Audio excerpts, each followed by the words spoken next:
petite note. Bonjour à tous, je suis ravi d'être ici à l'IoT Valley pour cette troisième émission. Aujourd'hui on prend la bretelle de l'entrepreneuriat. J'ai à ma gauche le premier invité, David Kéribin, CEO et cofondateur de Scénario, et Thibaut Lucas, CEO et cofondateur de Pixelia. Est-ce que vous pouvez vous présenter rapidement en quelques mots votre parcours? Du coup, je m'appelle Thibaut Lucas, je suis diplômé de l'ENSET en 2019. J'ai fait EN, une filière qui n'existe plus, mais qui était électronique et traitement du signal, pendant 2 ans, et la troisième année, spécialité traitement du son et des images. Et voilà, et on a monté Pixelia en étant étudiant. Et après, c'est une histoire qui a continué derrière. Sinon, je viens d'Avignon. Et c'est tout. Ok. Alors bonjour, moi je suis David. Moi je viens du Mans. Ensuite j'ai fait prépa au Mans. Je suis arrivé à l'ENSET en 2009. Je suis rentré en info. Pendant l'ENSET j'ai fait beaucoup d'associatifs. J'étais notamment président de TV27. J'ai décidé en troisième année de faire un double diplôme à la place de l'ENSET, de faire un double diplôme en management administration des entreprises dans une école qui s'appelle maintenant Toulouse School of Management, TSM. Et en fait le but de faire ça c'était pour monter la boîte, parce qu'on avait décidé de monter une boîte à la sortie des études avec 2 potes de l'ENSET. Et donc je suis parti voir comment monter une boîte. Et voilà, on a immatriculé une boîte qui s'appelait Visual, puis Citimeo, puis Scénario. Et aujourd'hui c'est 40 salariés. On fait à peu près 3 millions de revenus et on est dans la gestion des écrans, les écrans physiques, soit dans les points de vente, soit dans les entreprises. Ok, peut-être qu'on peut s'attarder un peu plus sur vos entreprises. Donc 40 salariés, ça fait combien de temps que du coup elle existe? 9 ans, c'est ça? Ça fait 8 ans. Ça va faire 9 ans en fin d'année. Effectivement, on a commencé à 3 juste en sortant d'école et on a grossi au fur et à mesure. On a eu la chance de croiser le chemin d'entrepreneurs qui sont devenus des mentors et qui nous ont beaucoup aidés, notamment Ludovic Lemoine qui est le patron de Sigfox et du coup qui était le président de l'IoT Valley en fait. Et donc moi j'ai débarqué dans cet écosystème dans lequel j'étais méga bien accueilli et où on m'a pris un peu j'ai quelques mentors qui m'ont pris sous leur aile, qui m'ont expliqué ce que c'était que l'entrepreneuriat, qui m'ont ouvert un peu les yeux sur ça et donc qui m'ont aidé à monter cette boîte. Et du coup on est 40 depuis à peu près 1 an. Et on a grossi. Et du coup concrètement, qu'est-ce que vous proposez à vos clients? C'est de la communication sur les écrans à distance, si j'ai bien compris. C'est ça. Donc concrètement, on fournit une solution technologique qui permet d'augmenter l'impact des messages sur écran. Nous, c'est un outil qui permet de piloter, créer, gérer des milliers d'écrans et des milliers de contenus sur des écrans avec de l'algorithmique de diffusion qui permet en fonction du contexte, de la météo, de la date, du jour, etc., de mettre en avant un contenu plutôt qu'un autre. Et nos clients, c'est principalement des comptes du CAC 40 ou du SBF 120, donc des clients comme AXA, comme Boulanger, comme Veolia, Engie, EDF. C'est les panneaux publicitaires qu'on voit dans les centres commerciaux où on voit la météo, par exemple. Non? Alors oui, il y a les panneaux publicitaires dans les centres commerciaux, mais il y a aussi des écrans pour la communication interne dans les entreprises. Donc par exemple, tous les écrans de l'ENSET qui font de la communication interne pour les étudiants et les employés, c'est géré par notre solution. Du coup, vous avez développé une solution, elle est déjà développée, elle est finie, elle est aboutie, et aujourd'hui vous la vendez. Elle est toujours en amélioration? Ouais, disons que quand tu montes une boîte, tu fais ce qu'on appelle un MVP, un minimum viable product, et le but c'est de sortir ce produit sur le marché rapidement, de façon à avoir tes premiers retours, faire tes itérations, et puis au fur et à mesure, tu le développes dans le sens du besoin client, dans le sens du besoin client, avec comme objectif de trouver ce qu'on appelle le product market fit. Et donc quand tu as le product market fit, c'est le moment où tu peux appuyer sur l'argent pour l'acquisition et grandir quoi. Okay. Donc oui, notre produit, il existe, il est développé. Maintenant, j'ai au moins 10 années de roadmap dans ma tête sur le produit. On a suffisamment à faire pour occuper des dizaines d'ingénieurs pendant toute une vie quoi. On voit qu'on utilise pas mal le mot d'anglais là, on rentre directement dans le vif du sujet de l'entrepreneuriat. C'est ça. On va essayer de parler à tous les étudiants, mais bon évidemment c'est l'incontournable de l'entrepreneuriat. C'est ça. Juste avant de laisser la parole, j'invite tous les étudiants qui nous entendent à apprendre l'anglais, hein, parce que si vous parlez pas anglais, ça sert à rien de créer une entreprise. Et en tout cas, de manière générale, si vous ne faites pas d'anglais, vous n'irez pas très loin. Okay. Moi perso, ça fait depuis le début de la boîte que je recrute que des gens qui parlent anglais. Et si t'as un gros accent français, on s'en fout. Mais le but, c'est de parler, d'écrire. Du coup, tu passes tes entretiens en anglais? Ouais, il y a toujours une partie d'entretien qui est en anglais. Ouais. Ok. On pourra y revenir. Moi, je suis intéressé aussi de savoir Pour Pixelia, ouais. Ouais. Pour moi, c'est un peu comme Google Lens. Je sais pas si... Si tu le vois par rapport à Google Lens, peut-être pour ceux qui connaissent pas, c'est des API, donc des services que tu peux appeler depuis une application, un téléphone, qui vont faire une action pour toi et qui vont te renvoyer le résultat en fait du processing. Et nous, on est avant en fait. Nous, en fait, on crée une plateforme qui permet aux ingés, en général dans l'innovation et la R&D, de développer des systèmes d'intelligence artificielle, spécialement du deep learning et du traitement d'image, donc computer vision. Ok. D'accord. En fait, c'est un peu comme tu vas avoir un GitHub pour le développement logiciel, tu vois, pour gérer ton code ou ce genre de trucs. Ok. Nous, on va fournir des solutions qui permettent de faire globalement la même chose, mais pour l'intelligence artificielle. La boîte, je l'ai co-créée avec Pierre Nicolas. C'était un autre N7 qui était dans ma classe, mon ancien colocataire, un pote, quoi. Où à la base, on s'amusait pas mal à faire des petits projets dans notre coin, à côté de l'N7. Ok. Notamment quand on est parti en stage en Malaisie, en 2e année, on était en labo de recherche. Tu dois faire 3 mois de recherche dans un labo où finalement ton sujet, tu l'as plié en 3 semaines. Et donc on s'est retrouvé avec beaucoup de temps. Et moi, une envie de manger des recettes européennes. Du coup, on s'était dit, on va faire une appli mobile qui permet de scanner en fait ce que j'ai dans mon frigo à partir d'une photo. Et à partir d'ingrédients plutôt asiatiques, essayer de trouver le correspondant de recettes européen. Et en fait, c'est en créant ça qu'on s'est rendu compte de toutes les galères inhérentes en fait au développement de l'intelligence artificielle. Et au lieu de créer cette petite appli ridicule, on a plutôt décidé de régler tous les problèmes qu'on avait rencontrés en fait dans le développement de ce genre de produit. Nous, on fait des outils qui permettent de créer des bases de données. Après, on va faire tout ce qui est entraînement d'intelligence artificielle, un peu bibliographie, rechercher quels sont les modèles à la mode, état de l'art, et souvent toute la chaîne de développement de l'intelligence artificielle, mais pour le traitement d'images et vidéos. T'as toujours voulu monter ta boîte ou c'est vraiment l'idée qui t'a fait dire tiens, je vais peut-être me lancer dans l'entrepreneuriat parce que j'ai une idée qui peut marcher? Ouais, alors disclaimer, déjà ce qu'on a fait, c'est clairement pas ce qu'il faut faire. C'est-à-dire avoir un problème personnel et se dire que tout le monde a le même problème. Bon, il s'avère qu'on a eu un peu de chance là-dessus, pour être honnête. Mais par contre, sur le côté, est-ce qu'on voulait créer une boîte? Ouais, la question s'est pas trop posée. Depuis le jour où on s'est rencontré avec Pierre Nicolas et qu'on a discuté un petit peu, on savait qu'on allait monter une boîte ensemble, quoi. Mais le trigger, tu vois, le truc qui dit, ok, là maintenant on va faire une boîte. Franchement, je saurais pas dire, quoi. C'est un peu un truc qui vient comme ça. Je sais pas, David, comment c'était de ton côté, mais... Ouais, non, c'est intéressant, ça me fait rire parce qu'effectivement, oui, c'est tout ce qu'il faut pas faire, mais je pense que l'entrepreneuriat est fait de chance et de sérendipité, et qu'il faut un peu générer de la chance pour avoir une chance de réussir. Et je pense qu'effectivement, se lancer dans l'entrepreneuriat, il n'y a pas du tout besoin d'avoir une idée, en fait. Moi, j'ai lancé un truc sur les écrans, mais l'idée de départ était naze. Tu prends n'importe quelle idée, tu commences à la confronter au marché, et puis tu vas itérer, pivoter jusqu'à trouver un endroit où il y a un raisonnement entre le marché et le produit, et c'est celui-là sur lequel tu vas. Je suis pas passionné par la publicité sur l'écran, je suis pas passionné par je sais pas quoi, le fait de fournir un outil qui permet de communiquer sur écran. En fait, t'es intéressé par résoudre un problème qui répond à des gens. Et je pense que c'est ça, être entrepreneur en réalité.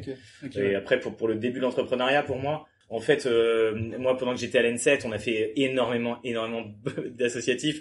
Et du coup, avec Joss, qui était le vice-président de TVN7 quand moi j'étais président, avec Antoine, qui était le président d'INPNet quand moi j'étais président de TVN7, et avec James, qui était membre de TVN7 et d'INPNet. Et en fait, on s'est dit, on va quand même pas les bosser chez Airbus. Franchement, faisons un truc qui fait du sens, et voilà. Est-ce que l'associatif, ça vous a apporté peut-être des choses que vous apportez pas les cours pour monter sa boîte? Ouais, c'est clair. Enfin, c'est exactement ça. Je pense que je peux pas mieux le résumer que ça.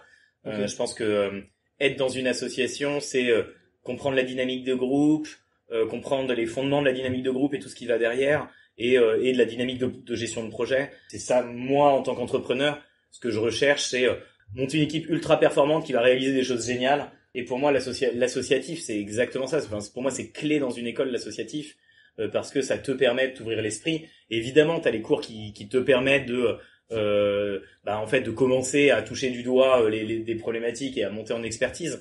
Mais c'est tout ce qu'il y a à côté, en fait, qui te permet de t'ouvrir l'esprit sur le monde. Ok. Et toi, Thibaut, t'étais président du BDS? Ouais, j'étais président du BDS. Mais du coup, non, alors là, pour le coup, moi, c'est pas ça qui m'a vraiment aidé à entreprendre. Ouais. Par contre, j'ai fait le CPP avant. Ok. Le CPP, j'étais président du BDE. Et en fait, ça m'a appris un truc qui est pas du tout dans le management et tout ça. C'est plutôt comment parler à quelqu'un qui se sent en position de force par rapport à toi. Et ça, pour le coup, je trouve que c'est hyper important quand tu montes une boîte. En tout cas, dans Bah, David, c'est pareil, mais ce qu'on appelle en B2B, donc quand tu vends d'un business à un autre business, Ouais. et que t'es jeune et que tu montes une boîte, tu te trouves très vite dans une situation où t'as un mec avec plus d'expérience et un plus gros compte en banque, même si c'est pas vraiment le sien, il peut penser que c'est le sien, et d'arriver à trouver sa place dans ce genre de discussion où quelqu'un a l'impression d'être vraiment en supériorité par rapport à toi. Ok. Et ça m'a beaucoup, ça m'a beaucoup aidé dans mes rendez-vous clients, quoi, finalement, derrière. Enfin, du coup, tu t'effaces pas devant, enfin, tu... C'est pas ne pas s'effacer, c'est juste arriver à trouver la bonne manière de se placer pour Ah oui, qu'on ok. t'entende. Ouais, ça s'apprend aussi, Ouais, et voilà. Ouais. c'est sûr que c'est pas dans les cours qu'on peut apprendre ça. Tu as dit que tu as fait un double diplôme à TSM, donc School of Management. Là, donc, c'est clair que ça a été vraiment pour lancer ta boîte, c'était le but. Ouais. La première chose, c'est tout ce que j'ai fait à TSM, j'ai adoré. J'ai juste, c'était le vrai bonheur en fait. Si tu veux, j'avais touché du doigt certaines choses à l'ENSET.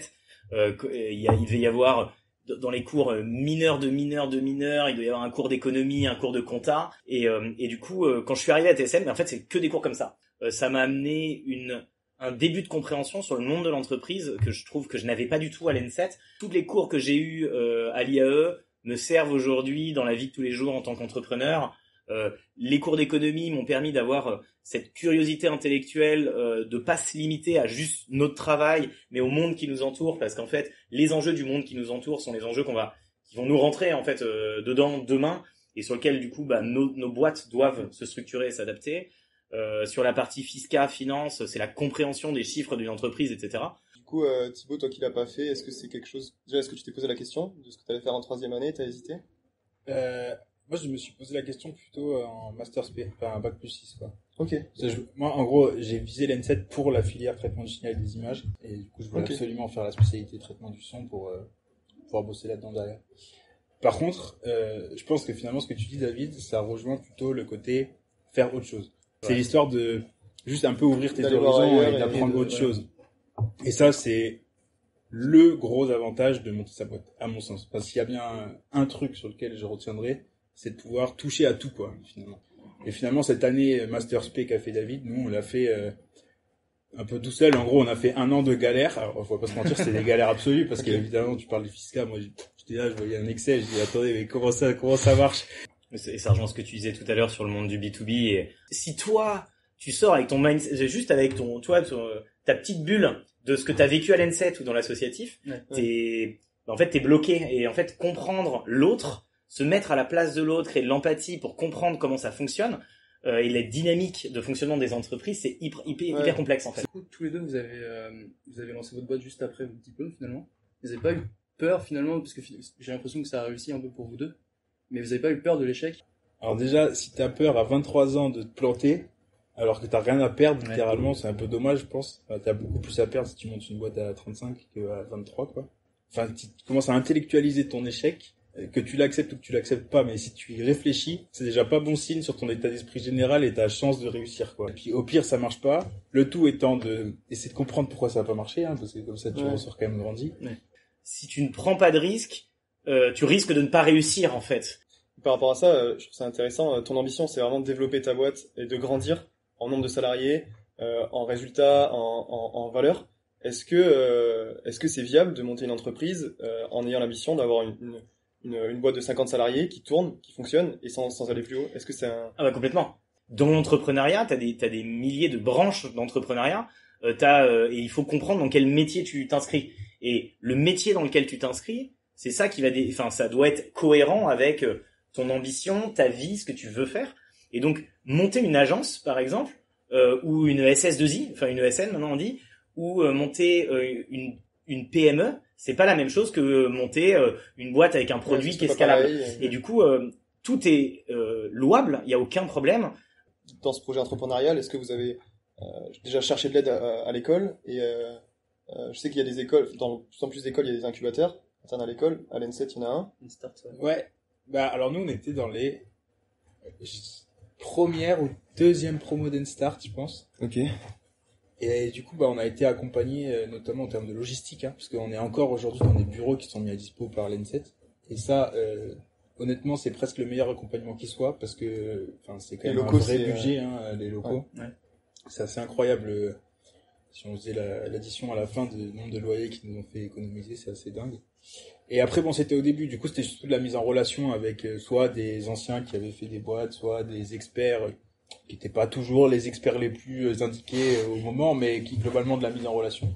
D'avoir quelqu'un qui a un point de vue extérieur et qui peut te recentrer un petit peu, ça c'est génial. Et ça du coup le réseau N7 te permet d'avoir accès à ce genre de personnes et qui globalement sont tous très bienveillants. Moi j'ai pas rencontré une seule personne qui a refusé de me rencontrer.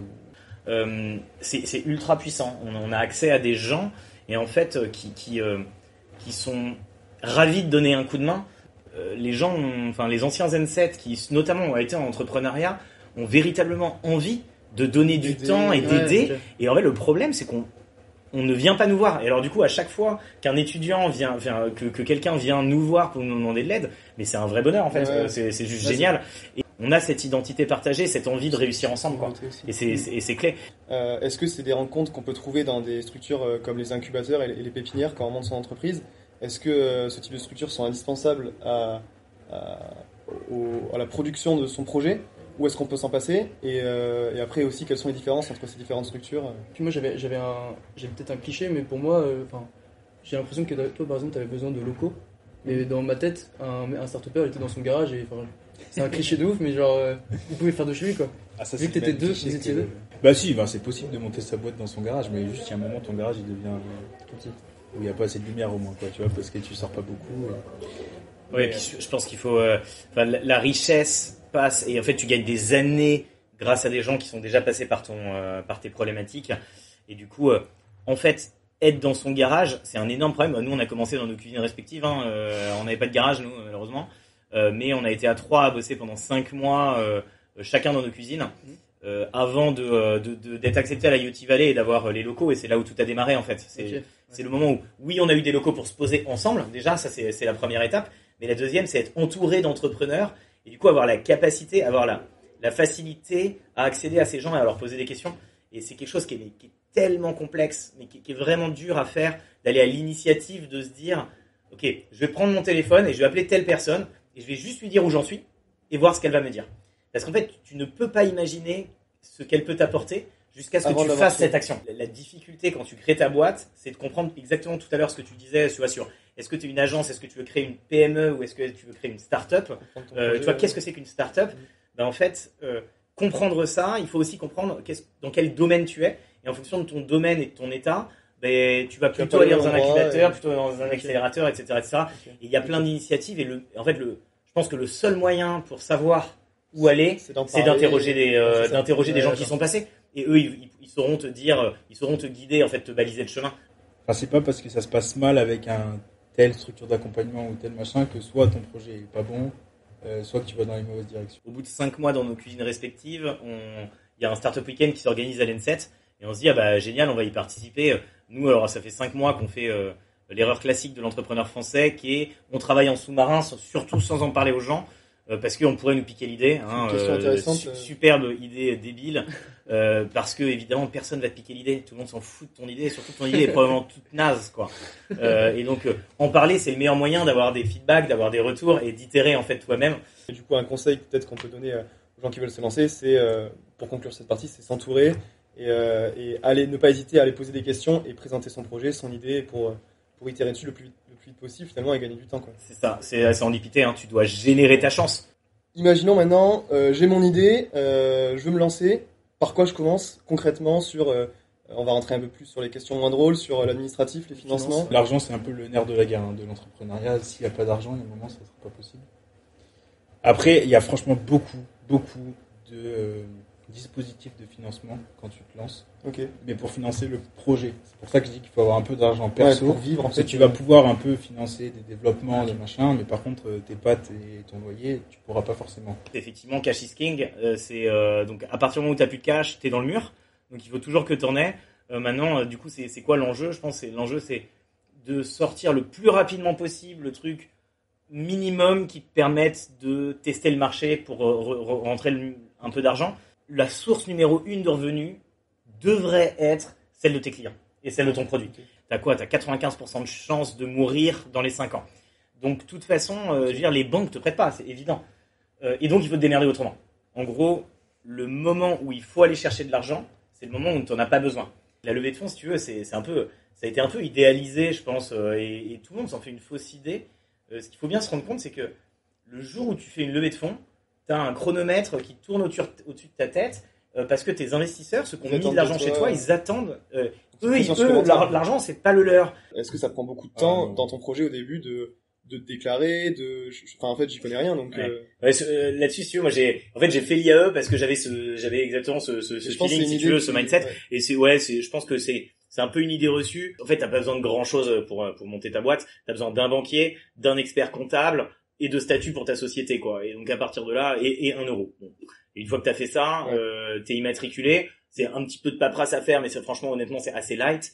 Bah, une fois que t'as immatriculé, les ennuis commencent, quoi. Ça veut dire que 2 semaines après, tu reçois ton premier courrier de l'URSSAF avec une amende parce que t'as pas payé un truc, parce que t'étais pas au courant. Et ça, tout le monde le reçoit, quoi. Tout le monde le reçoit. C'est incroyable. Ça fait 20 ans qu'il y a cette espèce d'arnaque. En fait, mais, alors, si jamais vous montez une boîte, ne payez pas ces papiers, hein. Okay. C'est quand tu t'immatricules. On mettra aussi le lien. Quand tu t'immatricules, t'as des gens qui snipent, en fait, les registres de greffe, quoi, des nouvelles immatriculations. Et tu reçois des espèces de fausses amendes, mais de 5 ou 6, institutions différentes. Elles sont bien faites, hein, franchement. Et à chaque fois, il y a écrit payez ça pour vous abonner à tel truc. T'as des mecs, c'est des spécialistes, c'est horrible, c'est des vautours. Et ils tournent autour de toi pour essayer de te pomper tes euros, alors que, mais toi, par définition, t'as pas de thune, quoi. C'est une catastrophe. Ok. Peut-être pour finir, on va peut-être parler de une journée type. Enfin, par exemple, qu'est-ce que vous avez fait hier? Genre, toi, David, t'as fait quoi hier? Qu'est-ce que t'as fait? Alors, hier, on a fait Snoreo. Donc, Snoreo, c'est l'événement annuel de la boîte et on amène tout le monde au ski. Et du coup, non, sinon, une journée classique, c'est quoi? Un petit 20% de mon temps, un 5e de mon temps, qui est lié au recrutement. Ensuite, il y a une partie stratégie de la boîte. Donc mercredi, moi j'avais un board avec mes investisseurs. Et ensuite, j'ai malheureusement encore pas mal de temps consacré à de l'opérationnel, c'est-à-dire à aider les managers sur leurs problématiques. Et puis la dernière partie, je pense que c'est rencontrer des gens de manière générale pour l'avenir de la boîte. Donc le quotidien d'un entrepreneur avec 10 ans de recul, le quotidien d'un entrepreneur qui vient de se lancer, peut-être, j'imagine que c'est différent. Ouais, bah nous c'est quand même très très opérationnel. Enfin, pour le coup, comme on assure à la fois la technique, la vente, l'administration, la stratégie, c'est vrai que nos journées sont assez comme ça. J'ai pu le passer un mauvais côté parce que je fais quelque chose qui me plaît, mais une grosse différence avec le salariat classique, c'est que je pense qu'une semaine classique de taf, c'est entre 70 et 80 heures, tu vois. Ouais, putain, ouais. Je pense qu'il faut être hardcore, quoi. Enfin, au moins un certain temps, il faut mettre tout ce que tu as dans un seul truc. Et là, étant la réussite de la boîte, ou même l'enclenchement de la réussite. Et une fois qu'on aura ça, peut-être qu'on se reposera des questions de comment mieux équilibrer son temps, tu vois. Ouais. On peut pas faire que le boulot, même si moi je prends un kiff fou au boulot. Mais effectivement, je pense que la vie personnelle en pâtit. L'asset le plus important de la boîte, c'est l'entrepreneur en fait. Hein, c'est le CEO ou en tout cas c'est les associés, c'est les fondateurs. Et du coup, si un jour tu te crames, tu fais un burn-out, ben en fait c'est la fin de ta boîte, quoi. En fait, à chaque fois que je finis un bouquin, j'ai l'impression de gagner 3 mois en fait, parce que c'est que des bouquins business évidemment. Mais parce que d'un seul coup tu découvres d'autres entrepreneurs, comment ils ont fait pour répondre à des problématiques que toi tu rencontres. Ok. J'avais une petite question peut-être plutôt pour conclure. Ça serait où est-ce que vous voyez, alors c'est un peu une question d'entretien classique, mais moi ça m'intéresse, où est-ce que vous voyez peut-être dans 10 ans, 20 ans, est-ce que vous serez encore entrepreneur? Est-ce que vous aurez plusieurs boîtes? Est-ce que vous en aurez une autre, la même? Franchement, pour l'instant, c'est pas trop des questions qu'on se pose parce que, enfin, toujours dans cette logique de si tu penses à trop à l'après, moins de chance de réussir le présent. Mais dans un monde idéal, moi j'aimerais beaucoup finir dans l'investissement, être vraiment angel ou enfin ce qui s'appelle angel, quoi, donner un petit peu des tickets et puis s'impliquer dans les boîtes. Ça, c'est des choses qui pourraient me plaire. J'aimerais être dans un cadre associatif pour aider des entrepreneurs à réussir dans leur vie et à créer de l'emploi en fait de manière générale. C'est un truc qui me trotte dans la tête. Merci beaucoup à tous les deux. Merci d'avoir consacré du temps pour nous. Ouais. Bon courage dans vos projets respectifs. Merci. Merci, à bientôt. À la prochaine. Au revoir.